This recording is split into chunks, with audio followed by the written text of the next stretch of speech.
How did we get here? How did we go from exporting oranges to having unicorns, companies of billions of dollars worth in this wonderful startup nation? Some people have called the economy the cake that we all live off, and it's also the cake that we create. And you put in things to make a cake, and you apply heat, and eventually you consume it. This is the cake. This is Israel's GDP that's grown 35-fold between 1950 and 2023 in real terms. We're not talking about inflation, the real thing. That has been created by or consumed by a population that has grown 7.5-fold. The population in 1950, Jews and Arabs and others, was almost 1.3 million.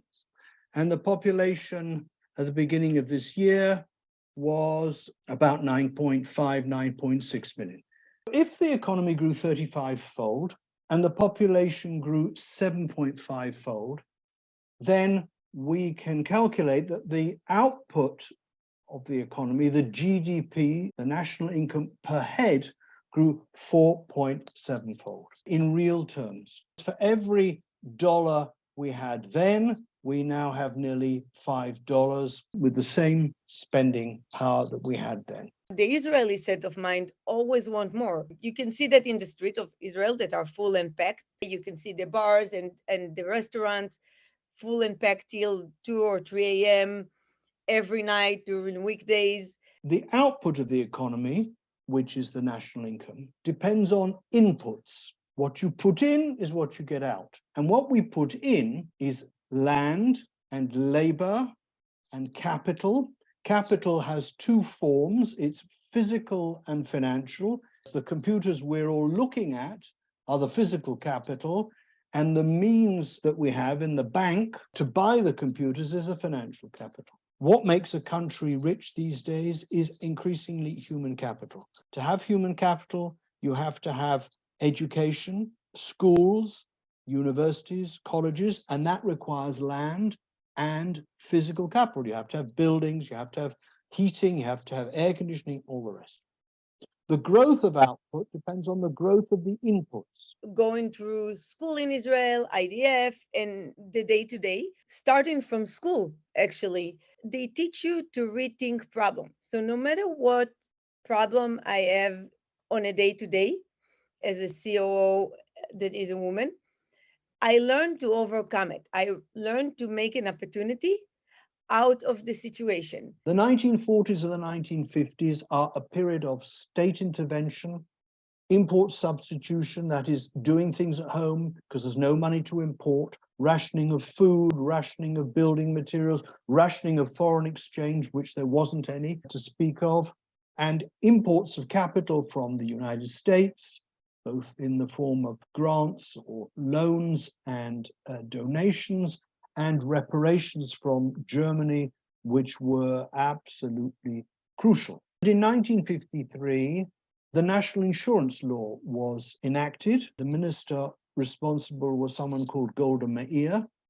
And this provides something that you have in European countries, a kind of floor in law, which people cannot fall below in economic terms. It provides them with unemployment insurance, sickness insurance, and old age pensions of a very modest kind. The early years of the state, the 40s and the 50s, see mass immigration initially from Europe, the survivors of the Holocaust in their hundreds of thousands, and then immigration from the Middle East, mainly Asia at the beginning, and then, as we see, from North Africa.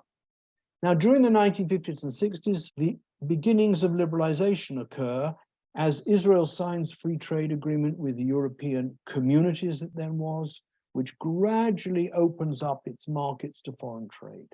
Price controls are relaxed, the exchange rate is devalued, and you begin to get rid of some of the shortages and distortions in the economy, which were the result of state control. The economy grows extremely fast in the 1950s and the 1960s, during a period in which the government is heavily involved in the economy. The Israeli default set of mind is let's rethink. Let me see what can I do to make this obstacle into an opportunity. The 1970s sees a series of events that knock the economy off course: the rise in international oil prices, the Yom Kippur War, economic mismanagement leading to accelerating inflation. So the economy, under the impact of all these things, stops growing rapidly. Growing up in Israel, you grew up into an environment of basically lacking of resources, but I always wanted more. And in 1985, a stabilization program brings inflation right down and involves a massive cut in government subsidies. You can see this as the beginning of the liberalization of the economy, which is one of the sources of increasing inequality. One of also the biggest problems in Israel is there is so many people trying to run between survival mode to make a bigger opportunity out of the situation. In a normal economy, there's level of people, right? There's people that want some, there's people that want a little bit more and they work harder. There's people that want just a little bit more than that. And there's people that run in for the highest score. But I think part of the bigger problem in Israel, because we feed from each other, we all want the bigger goal. The 1990s see a return to more positive trends. The Oslo Accords brought significant diplomatic benefits and then economic benefits. Israel's trade with the world increased. We get this massive immigration from the former Soviet Union. So what do we have this century? We have the second intifada. We have the development of startup nation, and you have very strong economic growth most years in the 21st century. You also have a structural change in the economy, which means that you have surpluses on the balance of payments in a country which had chronic deficits. Amongst my peers and myself, there was this ethos that life goes on, right? If we had a gas mask, we decorated the cardboard box to look like a Prada handbag, and we went to work, right? Nothing stopped. And there's this sense of resilience. But the liberalization and the public spending restraint, which hold back inflation and make more room for the private sector, have another side to them, and that is massive underinvestment in public services. For example, the railway network is underdeveloped, so you have massive congestion problems. The hospital system, which yields very good outcomes in terms of health, is chronically understaffed and overused. You can also obviously see it on the startup world. In the startup world, there's always lack of resources, and you always want to do more. You always want to be on the top of your game. You always want to rethink. You always want to use the opportunity. You always want to see what is it that you can bring that no one else brought to the table yet. Because some people have gone higher in the income scale with the development of Startup Nation, inevitably other people have got left behind and the gaps have grown. So you have poverty and inequality between Arabs and Jews and amongst Jews. It's not just a matter of Haredim, the population of men who don't work or have low skills, and Arabs where there are low skills and low labor participation of women.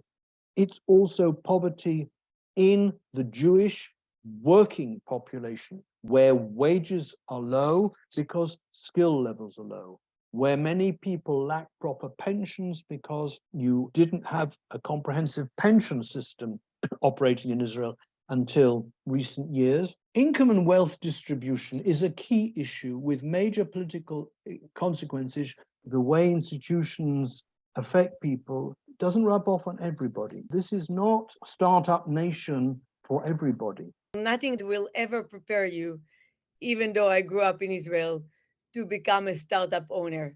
It is probably the hardest mission of all. Two other issues which are unique to Israel and which present huge economic issues are the settlements in the West Bank and the issue of the Haredim, the ultra-Orthodox. This shows economic growth in the 21st century. It was a rising average of around 3 to 4%. It's pretty impressive for a mature economy. Things are happening in Israel every day, or let's say every quarter. There's something big going on. And I think we're equipped to just think, okay, let me rethink that.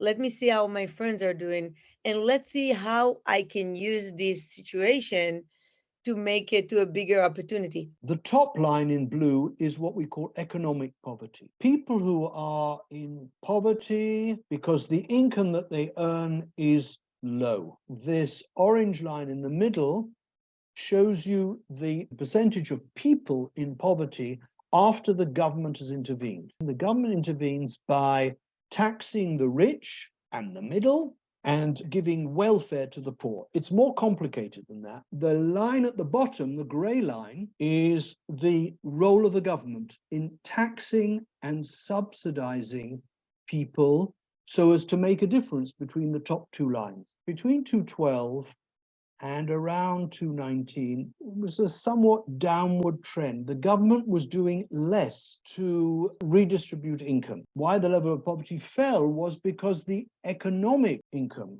the income earned, became slightly less unequal. Now, we should be cautious about 2021 because this is the period of COVID where the government intervened more. This is the level of income inequality. 0 is perfect equality, 100 perfect inequality, and we're up here at 40% in 2012, and we're down here at about 33%. So we have had a reduction in inequality. Israel and the United States are up here at the top. Germany is significantly lower down.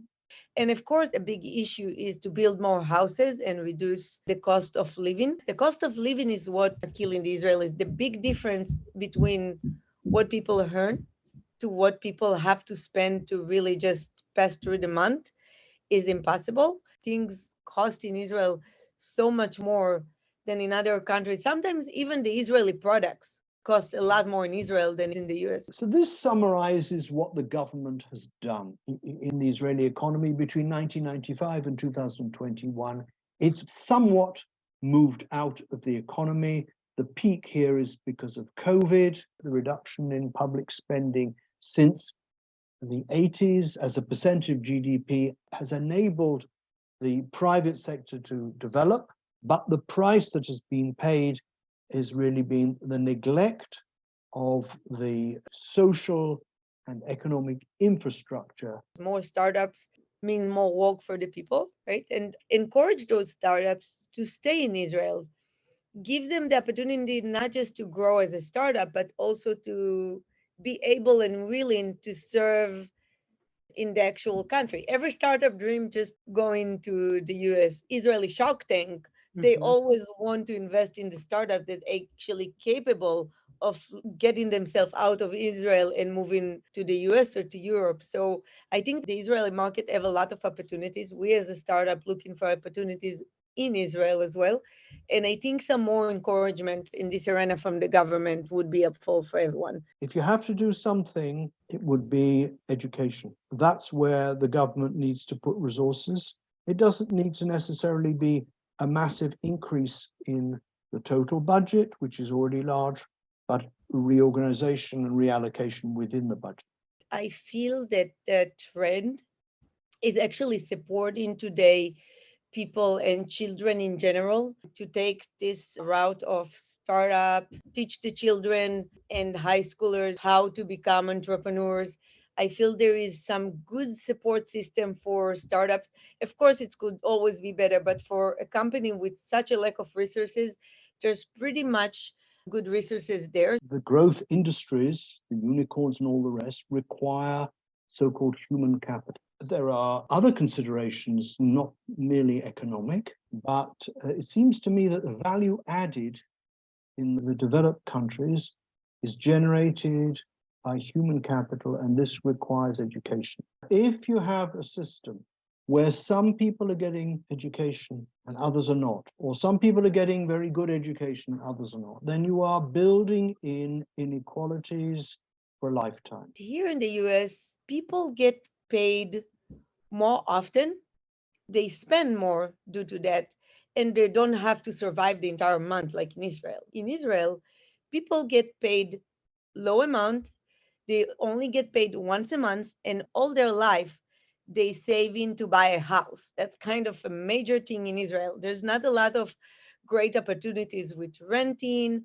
The whole set of mind is very much about work hard, try to spend less, save some money, try to survive the month. So at some point you can buy this house, and that's bringing the economy to a place that kids actually stay with their parents sometimes till they're 35, because the economy is so hard, renting is so hard, buying a house is so hard. I think that the attempt in recent years was to try and extend the opportunities to more and more people. Something in the spirit of, you have no alternative, just get on with it.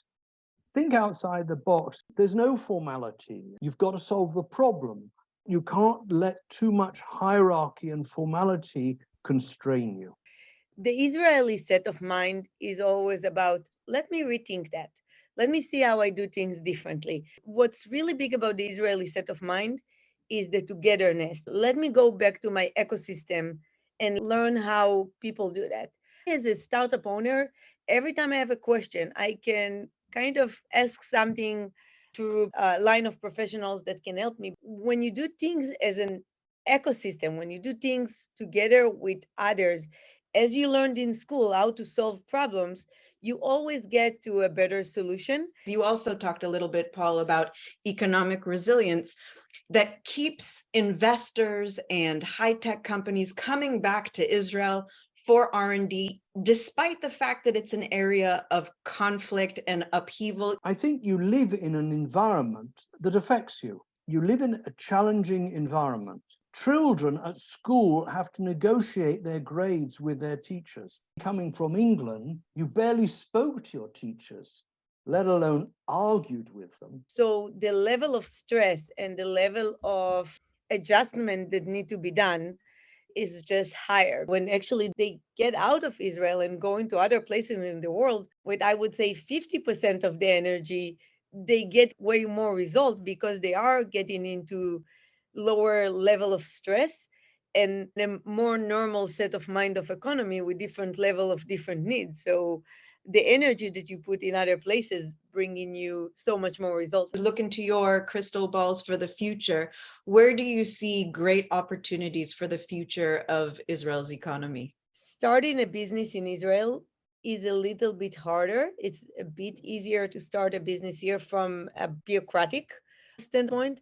However, to grow your business and to rely on Israeli ecosystem, it's way easier because there's so much to know. It's all about being agile and run fast, and there's no one that can take you to the fast track easier than the Israelis. Israel has tremendous strength in the whole field of AI, in everything to do with data. And the other thing, which I'm interested in because of the economics of it, is everything to do with health. There are constant announcements of major developments in research into cancer and other health issues. And these work because they're kind of cost-driven. If you make the investment and adopt this technology, then you can track cancer genetically and prevent it and save huge amounts of money on treatment. And if that's the way we're going, then Israel, but not Israel alone, has a lot to show. I came upon this article talking about how the recent protests and government policies and adoption of new laws around judicial overhaul are causing many to pull their investments and startups from Israel. A lot of investors are looking for the Israeli set of mind, but they're just afraid to invest in Israel. So we turned our investor pitch into, we will bring you what you're looking to see from Israel, but we're located here, so we're not affected from this situation. And I think a lot of other startups in Israel, from my understanding, doing a lot of the adjustment to understand what is it that they do to differentiate itself from this situation. Israel has created this extraordinary high-tech industry. It's produced a cadre of people some hundreds of thousands of them, who are responsible. Now, this middle class, highly educated, young elite is in revolt, and the people can move. That is both the strength and the weakness of the Israeli economy. Because if significant numbers of these people move, the cake will shrink. It can be restarted in Israel, but at great cost. The condition for that renewal will be that the developments in Israel do not destroy the foundation of it. For people to feel that they spoke up and they are creating a momentum. This is kind of the life proof showing me that things will be adjusted. Things will be okay economically, and Israel always find a way to reinvent themselves.